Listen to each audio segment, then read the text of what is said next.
Typhoon Odette has destroyed a number of houses and business establishments in the province of Cebu. Sa probinsya ng Cebu, Martes ng umaga nang maglandfall ang bagyong Tino. Hindi inaasahan ng mga tao ang rumaragas ang Halos baha. 100 ang nasawi sa Cebu Province dahil sa hagupit ng bagyong Tino. Sa Talisay City, maraming residente ang wala ng tirahan matapos ma-wipe out ng tumaas na tubig mula sa sapa. Naalala mo pa ba ang mga bagyong tumama sa Cebu?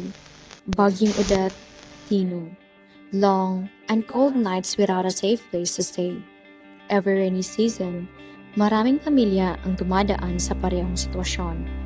Kung flood-prone ang area ninyo o nag-aalala ka sa safety ng pamilya at sasakyan mo, Go Social is opening its doors para sa mga nangangailangan ng temporary safe space during heavy rains and typhoons.